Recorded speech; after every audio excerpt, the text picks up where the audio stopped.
everybody. Thanks for tuning in to Border City Rock Talk. You get great news, great interviews, great interviewees with sometimes a comedic touch. Make sure you hit the subscribe button, hit the like button, and comment below. Tonight, I have a rocker, a rock star of a different genre. I could tell you all about it, but I think we'd just let you pick up on it yourself because we've got about 3 hours to kill. So, anyways, I've got Kim Iversen today. How are you, Kim? Hi, I'm great. Thank you so much for having me. Awesome, awesome. So I wanted to ask you, since this is primarily a rockers kind of an interview, do you have an 80s rock band or hair metal band that you kind of like?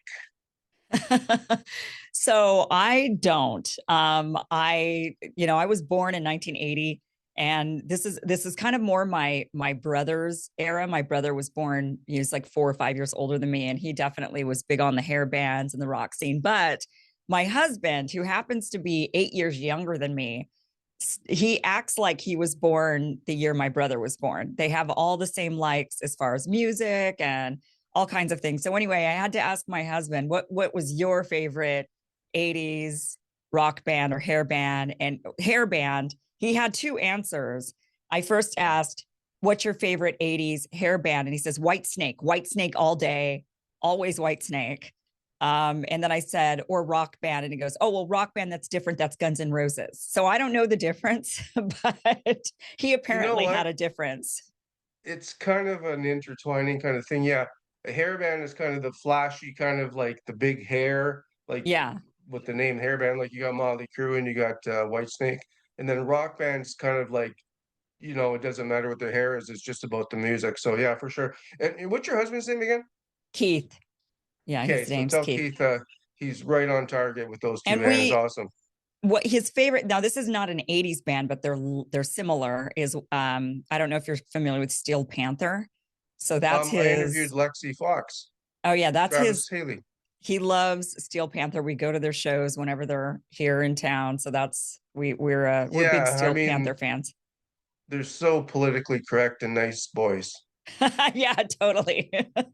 Yeah, Yeah. unfortunately, Travis isn't with the band anymore, but who they have now is Spider is with the band. Speaking of music, your intro music, not the but the other part, the beginning, who is that? I It don't sounds like know. three good. Yeah, I don't know. We just selected based on the non-copywritten music Oh, is that that right? we could find, and I just kind of went with whatever I thought sounded okay. Yeah, yeah, because we I had one originally a different time ago and it was copywritten and I got flagged on that, so I had to go to the YouTube library and select from their music catalog. So I think that's what it is. I don't think it's anything.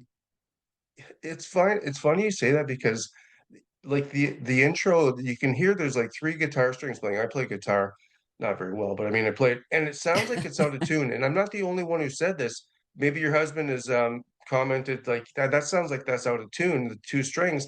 And somebody on your chat below one of your interviews said the same thing. And I thought, well, it's not just me. So I'm thinking, okay, I'm gonna ask him who it is. So we don't Yeah, I know. don't know. I don't know. It's funny that you pick up on that. I have to me, when that music starts, which one are you talking about exactly? Is it the Very in music like while you're the waiting for 5 minutes, or is it the intro, like the the 10 very seconds? beginning, right after like the timer stops and the very beginning comes in. It's not Oh, the right. kind Yeah. of dance music. It's like it's really kind of slow. It's like Jeff Beck. Keith would probably understand that. It's like a Jeff Beck kind of a slow guitar. I don't know. I don't know. I could hum it, but that won't help. I'll have to re-listen and find out. But yeah, we just kind of selected based on what was free, or we might have paid for it. It was one of those things where it was just, we had to just make sure we didn't have anything that was going to trigger a copyright issue on every episode. Yeah, I hear you. So for the viewers that are coming to this channel, I'm going to try to get it really good with the thumbnail and a good title to get everybody on board. But the rockers and stuff that come to my channel, give them a bit of a synopsis or a background of who Kim Iversen is. Like just about what I do now, or you want the whole background? Well, you said we have an hour. Yeah, So yeah. Well, no, I mean, just like, you want the shorter version or the longer version? yeah, the shorter version, just so that they can. I'm probably. Well, I mean, they've probably seen you. Like, I mean, Yeah. your pictures all over the place, all over social media. And my thing is, you left the Rising. or the Hill, one of the two. I'm sorry, because of the flip flop Fauci thing, where they Yeah, wouldn't let you interview him. right. Yeah, they wouldn't let me interview Fauci. And so I left Rising. I was an independent contractor or content maker prior to that point anyway. And then they brought me on. I was still independent, so I wasn't working for them specifically, but I was basically, I was there every day on the show, the main anchor of Rising. And Mhm. but prior to Rising, I was doing this show. Not exactly this. This is kind of like the Kim Iversen show 2.0, but the first iteration of the Kim Iversen show I launched in 2019, I think January of 2019. Okay. And I was doing that.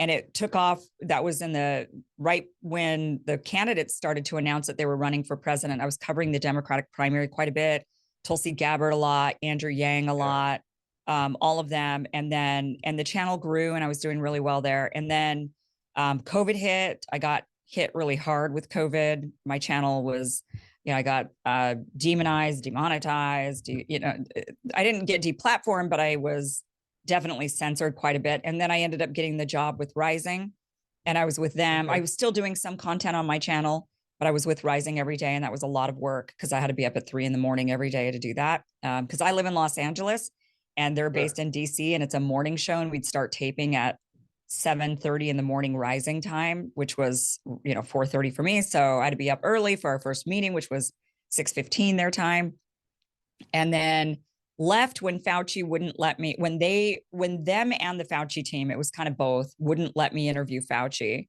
And they literally asked me to leave the studio that morning after I was done Okay. recording everything. And then they were like, now we need you to go because we're going to interview Fauci without you. And I was like, wait a minute, wait a minute, wait a minute, wait a minute. This Yeah. isn't going to happen. Because I'd been giving them a lot of really big numbers on COVID specifically.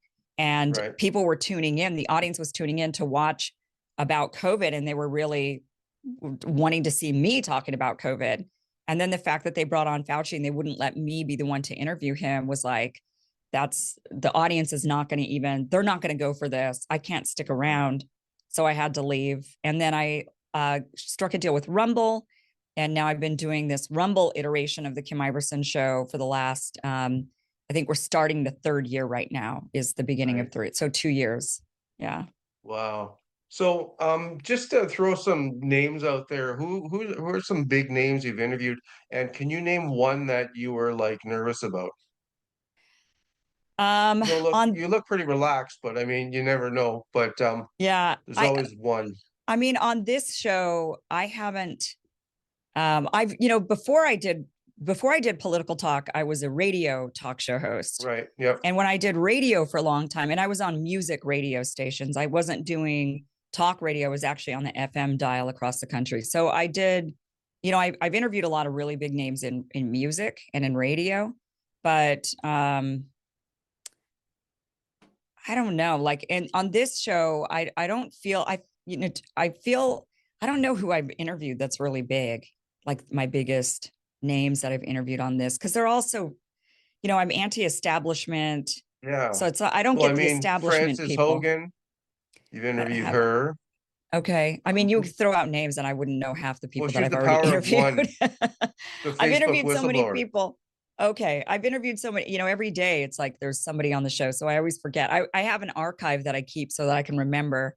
It's like, have I already booked this guest before and I've already talked to them before? And, if so, what did we talk about? I keep pretty extensive notes so that I can remember, because each day it's so much information that I almost have to, for my own sanity, when I'm done with the show, I completely forget about what I talked about. People will ask me, what did you talk about today? And I'm like, I don't remember. I mean, I literally have trained myself because I've been in broadcasting my whole adult life. I started in radio right after college and was in FM radio for years and years. In college, I got a music degree. So then I went on and was like, what am I going to do with this music degree? And I got into radio and then did radio for a really long time before I switched over to political talk. And I just learned from all of those years of being on air and having to do so much content that just forget it. And for your own sanity, forget it and move Yeah. on and vegetate at the end of the day. Well, it's a good thing too, because then you have a life, right? Your Yeah. whole life isn't revolving around politics.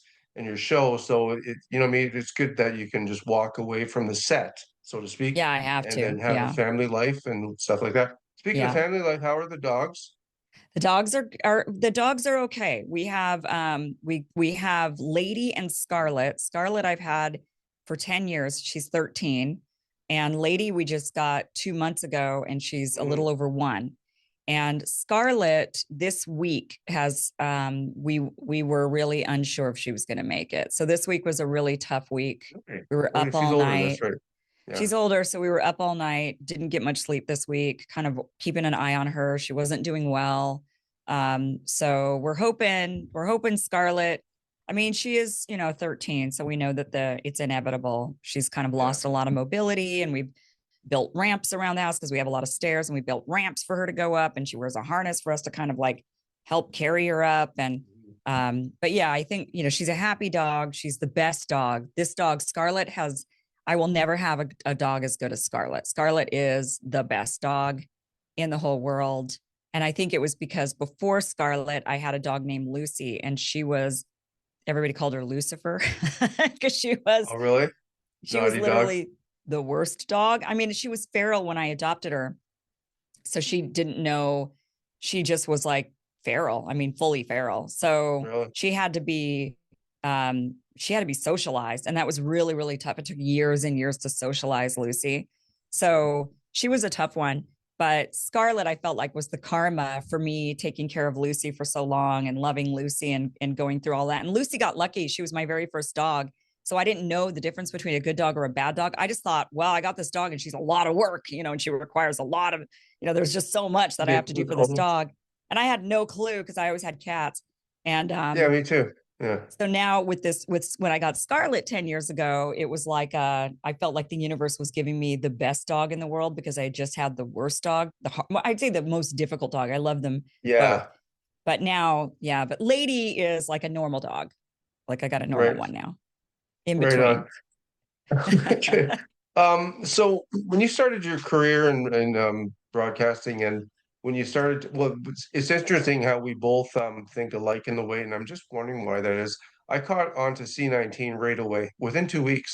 As soon as Yeah. they started saying, um, just to flatten the curve and all that bullshit, I just knew. And then when things didn't add up, I'm not the type of person to let it go. People say I'm miserable, question everything, but it's one of those things where, like, what do you think it is for people like you and I that if it doesn't make sense, we just don't go along? I don't know. It's got to be a definite benefit, Gene, that we have. Is it though? Or maybe it's easier to just comply and go along like everybody else, Yeah. like the Well, that's people what in I'm saying. the Yeah. yeah, group think. It just seems like it's so much easier to not have to think. And then when you start thinking, you're like, wait a minute, this isn't right. And then you're like, great, now I have to I can't go along and just be happy like everybody else. I look at that. But I think it's a brain thing. What we Yeah. know from just scientific studies, and there was a scientific study I'm sure you've heard about this one, where they did a psychological study where they asked people to like turn up the torture on, they had a Oh, yeah, yeah. doctor. And they So there did was a it. yeah, there was a doctor in the room, and the doctor was Yeah. basically probing these people to torture somebody. And and 2/3 of the people complied with torturing, Yeah. and the Yeah. other 1/3, they would be willing to do just up to before it got to the torture level, they were willing to like do the stuff. And then when it got to the torture, when they were asked to start torturing, they were like, nah, I'm not going to do that. And so Yeah. there's something. And we know with COVID, 1/3 of the people were really hesitant, either didn't comply at all, or didn't want to comply, but felt they had other, you know, they didn't want to, but they just felt like they had to, as much as they Yeah. didn't want to, like they job loss, and then that would have been catastrophic or something. So yeah, it's like 1/3 of us naturally, our brain is just more critical. Like I don't know what it is, but it's something in our brain that I think makes us stop and say, hey, I don't know about this. And I'm not going to just leave it at that. I'm going to complain. Yeah. So with what I was going to originally ask was, who did you look up to as an investigative reporter or journalist or whatever, term you want to use, when you were starting in your like a Seymour Hirsch, or you know what I mean? And have you found that you looked up to somebody to only find out 5 years ago that they were a fraud? Because we find that out all the time in the Right. media. Um, I don't know if there was anybody, I purposefully didn't listen to anybody because I wanted to form my own opinions on everything. Um, I had been brainwashed like everybody else. I mean, when I was in radio, I was not talking politics at all. I was talking music and lifestyle stuff, right? So I was like a normal person where I was very busy, had a busy life, and I would just read headlines. I wasn't paying too much attention to the news. I wanted Hillary Clinton to win in 2016. Kind of, I liked Bernie, but when he wasn't going to get Yeah, it, I was like, all right, I guess Hillary. I'd rather have her, I suppose. Because I was just gobbling the headlines like anybody else. I wasn't yeah, paying much yeah. attention. But then when I left and decided to go, first I just left my radio show. I just decided not to re-sign my contract with iHeartRadio, and didn't really know what I was going to do. Honestly, at that point, I just knew I wanted out of radio. And I thought, well, maybe politics. I really I like talking about world events, and maybe I'll get into that. So I started kind of dipping my toe into it by getting affiliate. I started looking for jobs of maybe just doing research for like newsletters. So I did research for a newsletter company, and I would help them come up with the stories each day. It was a newsletter. And so we need to Okay. pump out a lot of news every day. So I would do the research and gather the stories, and are definitely like hardcore blue, no matter who, liberal, like liberal brain, right? Establishment liberal brain. And so as they were asking me to gather the stories, I would gather them, and then I would start to have to read the stories because they wanted me to write up like a little synopsis for the newsletter so that a person would know like the first line or two. And I was starting to read them, and I realized, wait a minute, the story, the headline that I'm reading and the synopsis, what I'm basically being told in the news as I'm reading this story, that's not what it is actually. Yeah, Like Trump didn't actually say what they're claiming he said. They're making him sound right. like a monster, and he Yeah. didn't actually say that. Like I watched the whole thing. And so I started to do more of that, and I realized by late 2018, so it had been about a year and a half of me doing that, where by late 18, I was like thoroughly like, whoa, they've lied. And this is just Yeah. insanity. And I didn't know where I fit politically. And I was like, I don't really fit a political box. My dad, we spent a lot of time, we went to Italy for 3 months together in the summer and fall of 2018. And Mhm. he was one of Jimmy Dore's first 5,000 subscribers. So Okay. he was like early on with Jimmy Dore. He watched a lot of those. He watched a lot of independent media. So we were together the whole 3 months, and I would hear Jimmy Dore. I'd hear Jamal Thomas from Progressive Soapbox. I would hear Yeah. there was like all these independent people that he was listening to, and I would hear all of that. And then my dad would try to tell me, he's like, this is the truth of what's really going on. This is what's really Mhm. going on. And he would tell me. And by then I was like already suspicious of the mainstream news and, the language. And so, yeah, I think then when I decided to launch my own show, I just didn't listen to anybody because I wanted to make sure it was fully my opinion for every story. Yeah. So, I mean, TYT, I looked up to TYT. I would say that's maybe one for the answer that you're asking. The Well, I Young think your Turks. dad is an answer. That was amazing because I love Jimmy Dore. Yeah, my dad is for sure my biggest Yeah. Okay. inspiration, and the one that really helped me see politically. But as far as shows go, I was Okay. really into Mhm. into the Young Turks, and I thought they Yeah. were really cool, and I liked what they had built. And I even appeared on the Young Turks several times early on, and then they totally became, I think, fraud. I mean, I thought they were total frauds. Like after, I mean, they just became blue, no matter who, insane, Trump derangement syndrome, couldn't think Yeah. independently. Money, fame. Yeah. Yeah, Well, yeah, I money. love Yeah. Jimmy's joke. One of the best jokes I've ever heard about don't do your own research. He's like, well, what am I supposed to do if I want to buy a car? Well, just trust the salesman. That Yeah, joke. Remember that right. one? No, I haven't heard that. That's a good one. Oh, you didn't hear Yeah. that one? Oh, you got to check it No. out. Yeah, he's like, Jimmy's just funny. trust the salesman. What are you, Henry Ford? Yeah, Jimmy's funny. So, speaking with I messaged you a few times. I was quite surprised that you actually read your own emails. I thought you had so many handlers. No. Um, I sent you a person that I thought you should be interested in. Did you get a chance to look at anything about Arthur Pawlowski?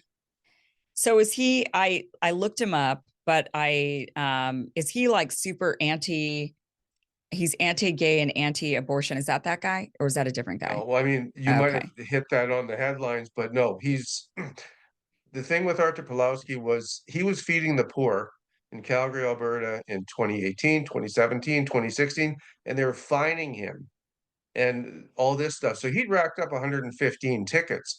And then when C-19 hit, he was out there, protesting and all this stuff, and they hauled him into jail for speaking.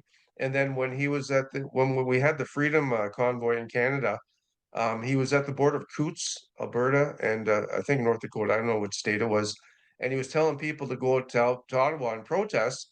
But he just said it was almost like the Trump thing. He just said something, just go in peace. They brought him up on charges. He spent 72 days in jail, dragged him down the Wow. street in handcuffs. And so he's very interesting. So if you get a chance to do a little bit more, and he'd be a great guest because up in Canada here, it's pretty bad. It's like real bad the way Yeah. things have gone. We're like with New Zealand. It was just total shutdown, lockdown, shut your mouth or else you go to jail. I was even Right. charged. I attended a rally as a spectator and they tried to charge me with organizing it. So they put me Jeez. under duress for 3 years. We finally won the case, my paralegal. They threw it out. At the very last, they tried to give me two plea offers and we wouldn't take them. And they threw it out because they had no reasonable chance to convict. Because I Hmm. wasn't an organizer, I just attended the friggin' rally. So that's Yeah. how bad it is here. Yeah. Well, what do you think about becoming the 51st state? Well, I was going to ask you about that. You know what? I looked at the same thing with the lesser of two evils, right? I always thought about those things. Okay, well, this one, this they're not going to get in. So, do I want that one or that one? Well, that one I definitely don't want in.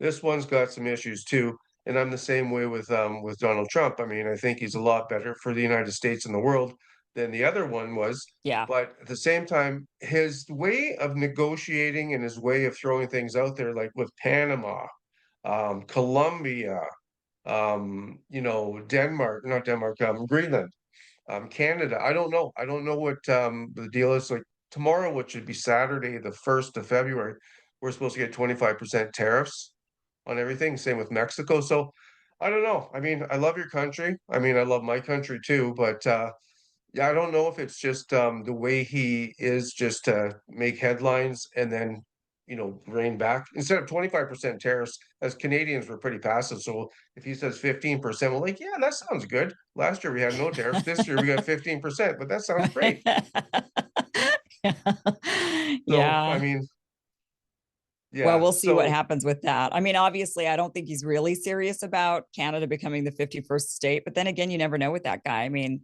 he's definitely serious about Greenland, yeah, but for sure. yeah, that he's dead serious about Greenland. But Canada, I mean, he's just saying, look, we subsidize you. So why are you even a country? You shouldn't even be your own country because we subsidize Yeah, you. I mean, the one thing you would get, right, is the American Constitution. And that would give you yeah. more freedoms, I think, is that's the crackdown with COVID was so Mm, limiting, I think, on Canada because, and also with speech, that's what we see throughout Europe, the crackdown on speech, protests, Canada, you guys just don't have the First Amendment, and we do. yeah. So they try to crack down on us, but then they do somewhat, but there are some limits because of the American the style, our Constitution, and that's why even the states, it depended on the state you were in on based on how free you were. Like my home state of Idaho was practically wide open. I mean, it's just a very Republican state, and it's not just a Republican state; it's a very libertarian, skeptical of the government state.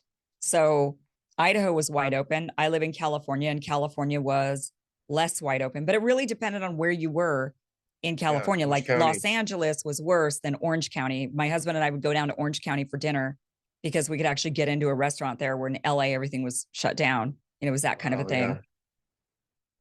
That only made sense too, because remember going in there, you had to wear a mask all the way through, but you can go sit at the table with people you haven't seen for 2 weeks. Yeah, it's so crazy.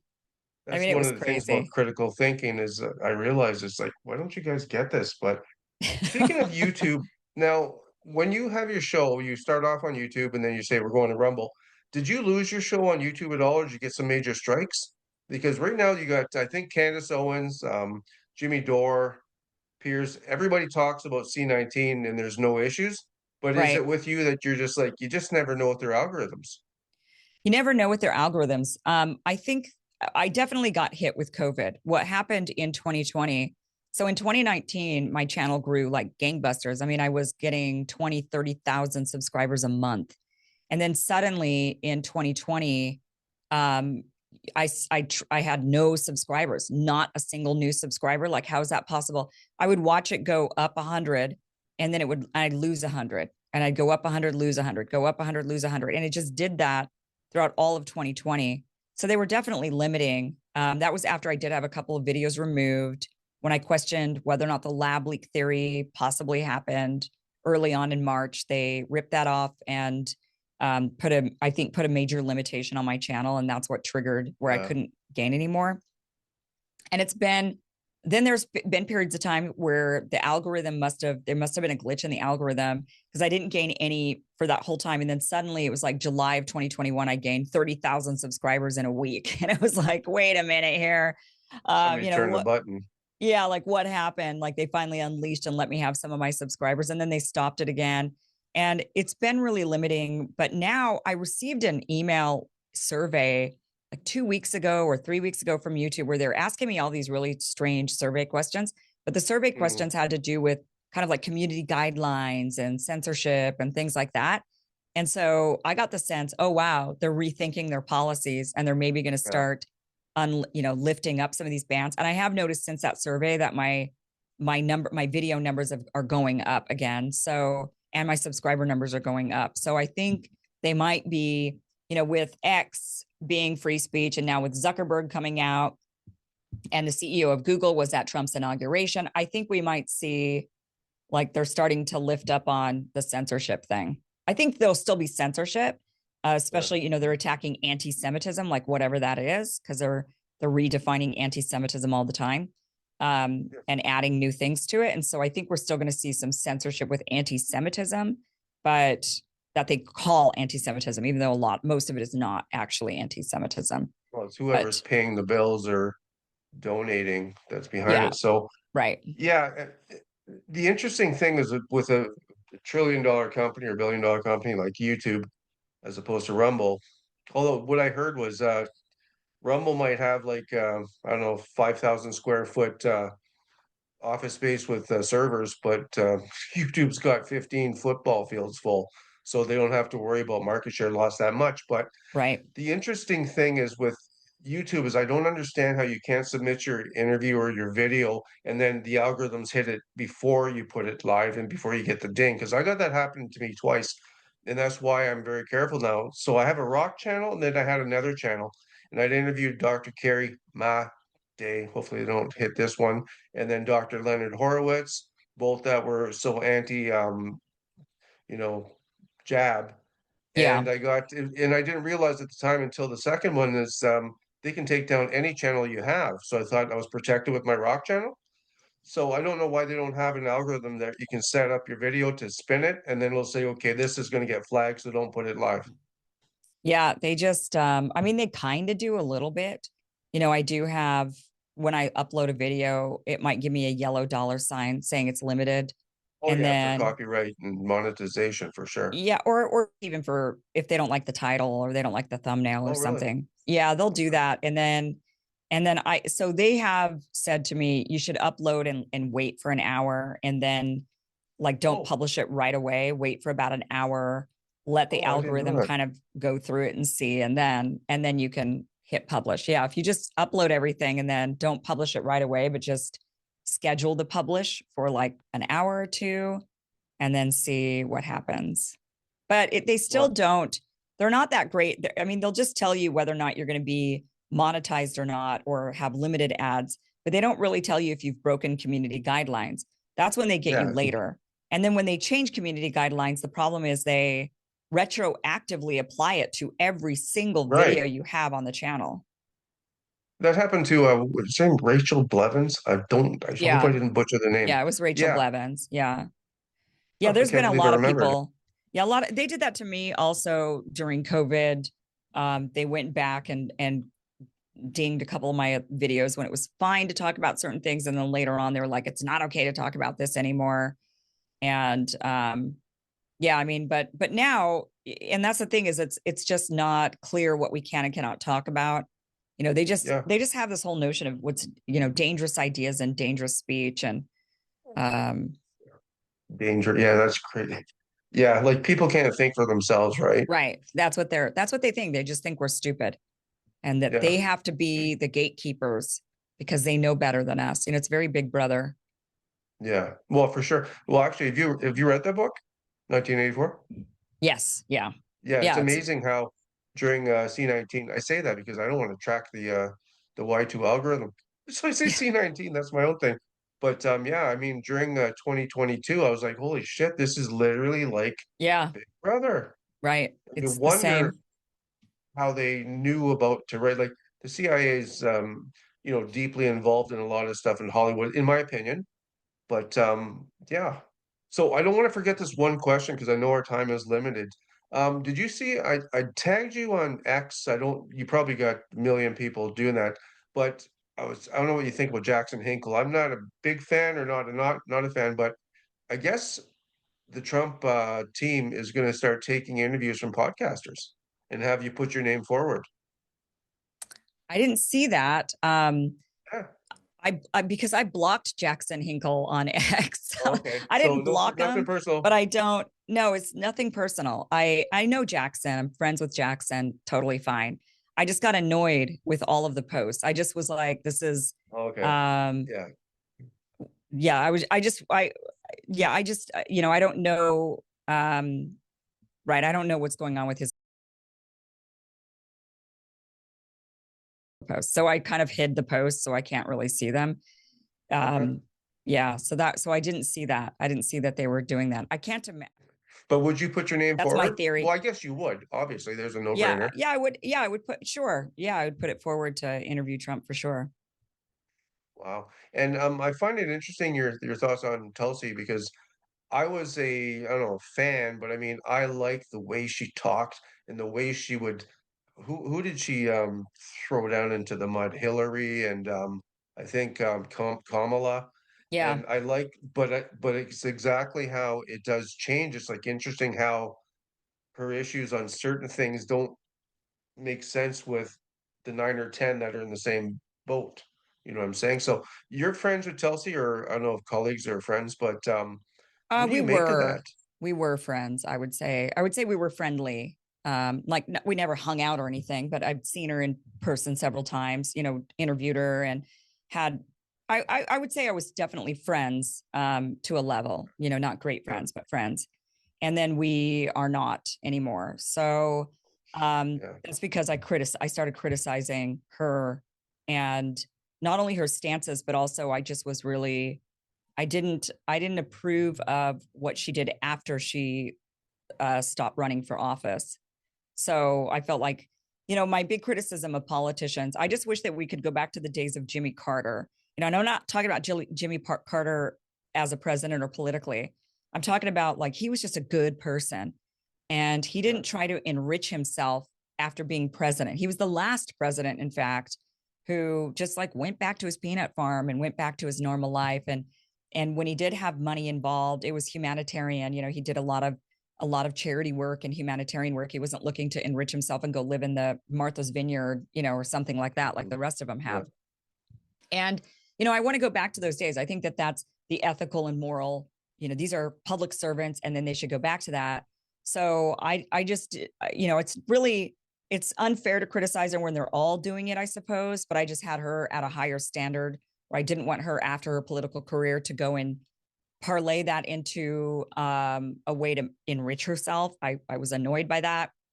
right. I was annoyed with, um, and then there were the stance issues, you know, and I actually told her, I said to her, you should become a Republican. I mean, when she stopped her presidential campaign, and I told her, I'm sorry, I didn't vote for her in the primary election. I felt like she should have dropped out prior to the California primary. She was dead in the water and there was just no sense in continuing running. And I thought she should throw her support behind Bernie Sanders or something. She didn't want to do that. She instead threw her support behind Joe Biden. Not that Bernie would have been better. I mean, the reality is Bernie shifted and changed because he just got thrown into the bus by everybody. And then he also had Trump derangement syndrome, right? I mean, that was like Bernie's big downfall is the Trump derangement syndrome. But I really felt like she should have endorsed Bernie Sanders and moved forward, and she did not. And that was a huge criticism that she went off and endorsed Joe Biden. And then, but I told her after that, I said, I didn't vote for you. I'm sorry. I just thought you should have been out of the race by then. I put my vote to Bernie Sanders because I was hoping he would actually oust Joe. I didn't want Joe Biden, and he was the best option. And I told her to go and become a Republican, and I meant it. I was like, I think you should really explore joining the Republican, going and gathering the Republicans. And I told the same thing to Bobby Kennedy. And he was like, what are you saying to me, woman? Right? Like, and I told him, why are you running as a Democrat? You should run as you should think about independent at least, but Republican wouldn't be a bad deal.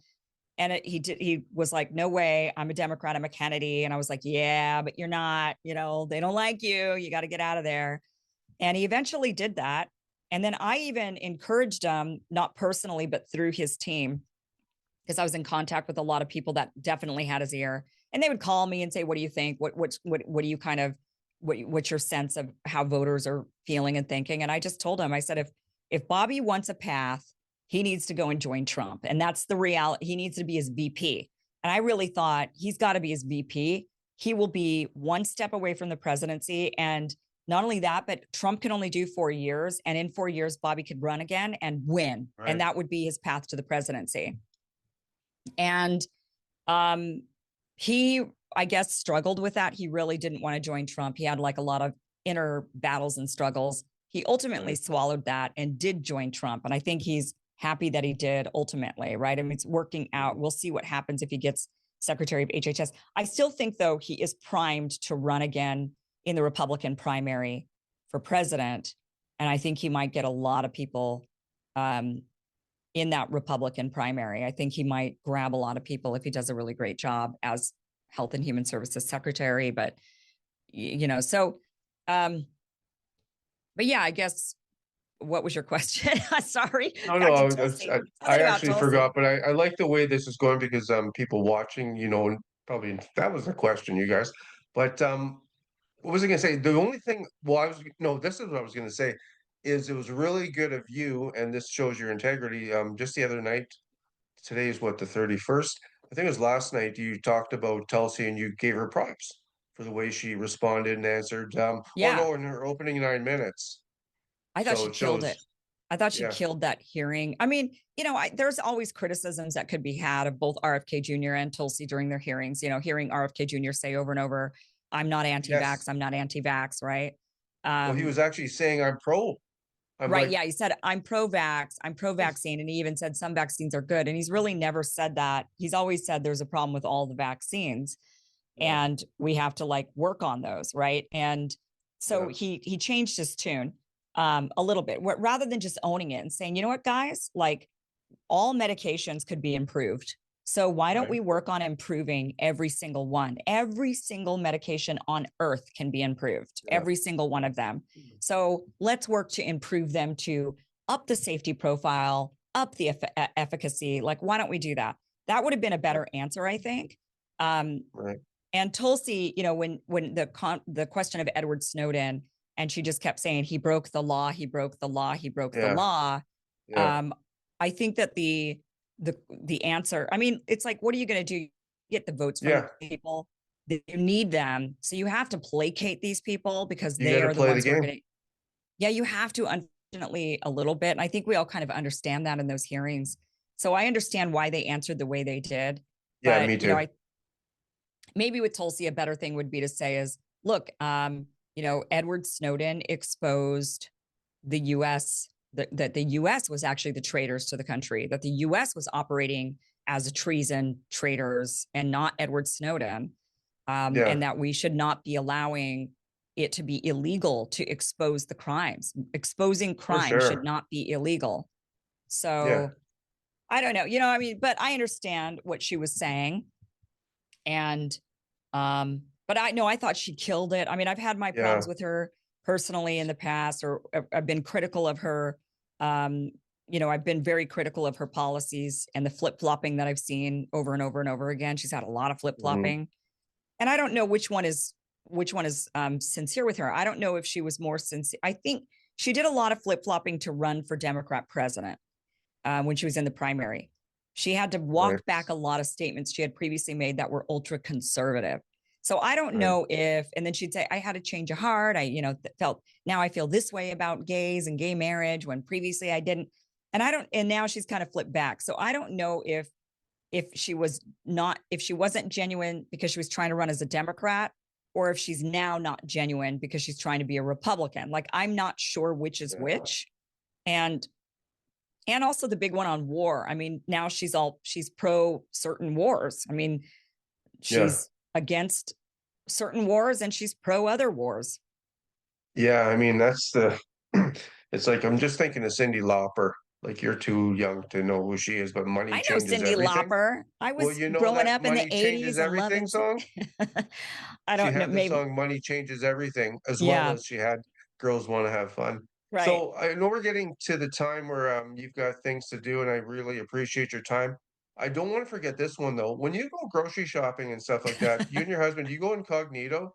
And have you ever been somebody ever approach you in public and give you like a finger wagging? And how did you handle it? And how do you handle it? So funny you ask this because I was a little late to getting to our interview because I actually do grocery delivery and my Okay. delivery had just arrived and I had to put everything in the fridge so that it wouldn't spoil. Okay, fair I enough. Yeah, I get my groceries delivered. That I didn't always do that. So I'll say I forget that I'm a somewhat public person. I forget totally. I don't go Really? around thinking people recognize me, people know me. Um, like it's never top of my, it's never on my brain until it happens, to be honest.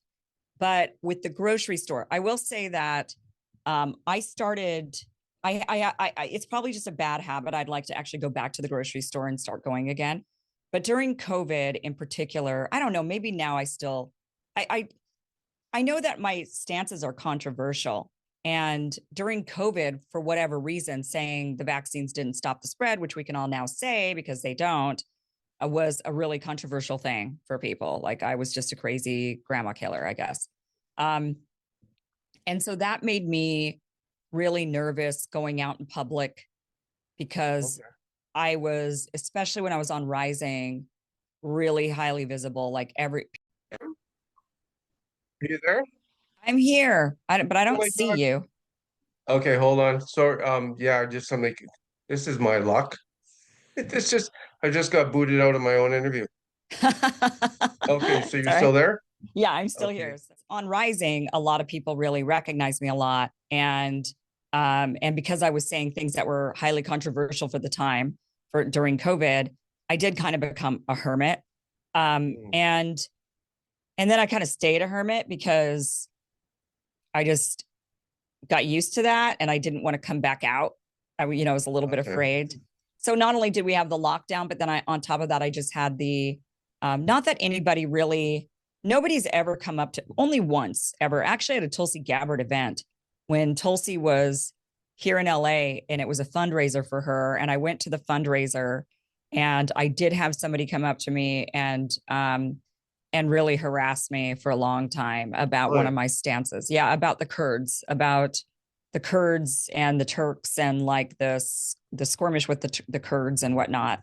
And I don't even remember exactly what triggered them to, but they were going on and on and on. And that was the only time that that's ever really happened to me. Mhm. Otherwise, there have been people that have recognized me. No one's ever really rude. But they'll say, they'll kind of make a comment that gets me to understand that they don't agree with me. Like Yeah. they'll say something like, I really like, and then they'll name like my on Rising, they'll say, I really like Ryan Grimm, right? And Oh, Ryan, okay. who's a friend of mine, but we did not agree at all on COVID, like nothing. We didn't agree, Yeah. right? And so when they say, I really like Ryan Grimm, I get it. Like I get that they're saying they're on his side and not on mine. Yeah. Um, so yeah, I, but when I go out in public, I don't really think about it. People will come up to me every so often. I'll kind of tell because somebody might be looking at me a little bit. I mean, it's worked in my favor once when I was at the DMV and I was standing in line, a long line at the DMV, and The one of the DMV. guards, yeah, the DMV, and the guard walks up to me and she's like, you know who you look a lot like? You look a lot like Kim Iversen. And I was like, oh, and she's like, have you heard that before? And I was like, yeah, I've heard We that have the same before. cheekbones. Yeah, I just kind of smiled at her, and she's like, yeah, and then she showed me a picture of me, and she's like, yeah, you look like her. And then I was like, oh yeah, I guess so. And then she heard me and she goes, it is you. Oh my God. Did she bump Yeah. you up?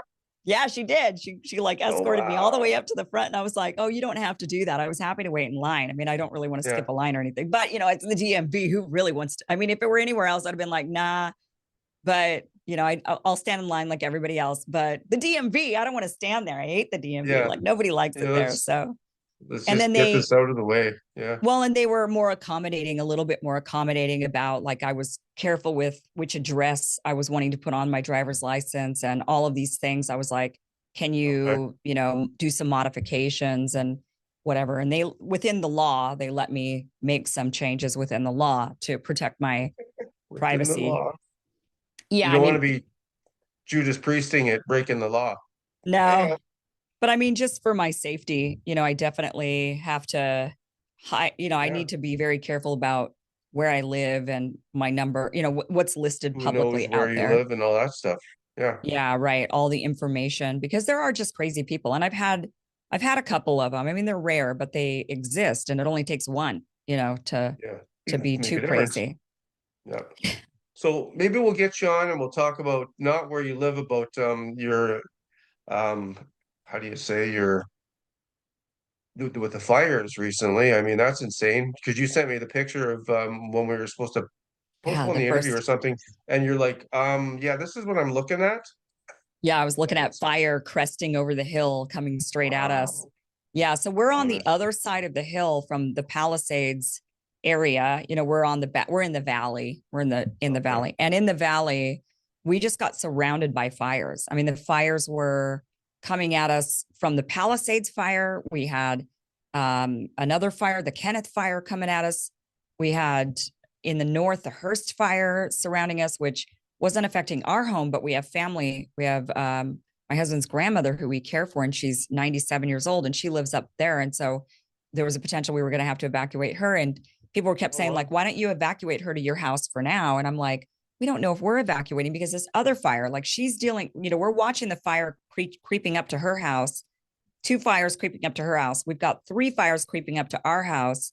So we're not sure which one of us is going to have to evacuate. So we Yeah, might yeah, be evacuating to her house, or she might be evacuating to our house. Like, we don't know. We all might be evacuating somewhere else and trying to figure out yeah, an escape route. I mean, we got surrounded up here with these fires. It was insane and really scary. It was just, I wasn't worried that the fire would actually burn my house down. I don't live in the hills. So I don't think it would make it all the way to me. But the issue with the fire would have been the embers can fly and they fly, that and can we have start palm it. trees, and the palm Oh trees yeah. light up like freaking, they just light right on up. And the other thing too is that it really was highly disruptive. We didn't get evacuated, but the area near us got evacuated. And it was like everything closes down. I mean, you can't get through the roads. You can't, the grocery stores, everything closes, everything Yeah. cancels. The schools can't open, the grocery stores, everything gets closed down. And you almost have to evacuate just so that you can have basic essentials. Yeah. So that when the evacuation does come, at least you've got food and you've got Well, shelter, and not even if last you minute don't, things. like, or even if you never have to evacuate, you're just still right up to the evacuation zone and nothing's open. So, I mean, it's like, why you can't stay here? Yeah. You can't get yourself food just for at your house, Yeah. so there was a lot of inconvenience and just was daunting and scary to think. And now, we're dealing with already our insurance rates are already notifying us that they're Yeah. going up. And I mean, a lot of people lost their homes and it's totally devastating. And they lost a lot. They all still own the land. So they're not Yeah, I poor. heard These that. people still have a lot of money, especially the Yeah. Palisades, and Yeah. I think a lot of them are selling. I mean, now the people in Orange County are panicking because all the people from the Palisades are moving to Orange County and looking at those homes. And like my cousin was telling me, somebody was down there looking for and found an $18 million home. And this is the kind of wealth we're talking about with Palisades. I mean, it's Wow. ridiculous wealth. So they're like Huh. buying, they're snatching up a $18 million house in Newport because so all of the high end real estate in Orange County is like skyrocketing, and it's good for them, right? The people in Orange County that are selling, they're like, all right, we can sell it for a couple million more. For sure. Yeah, so I don't want to jinx this. Thank God I got back in, logging back in. I'm like, oh man, my luck. Luck right at the end of the interview. I'm thinking the CIA's screwing with me like they're doing with you. Yeah, probably. So I got a cliche question. I'll end this on. What's the opposite of unsubscribe? Subscribe. Everybody do as Kim Iversen says and subscribe to the channel. I hope you guys enjoyed this different kind of a rock star interview, and I hope we can talk again, Kim. And thanks for taking the time out of your busy schedule. Yeah, thank you. This was a lot of fun.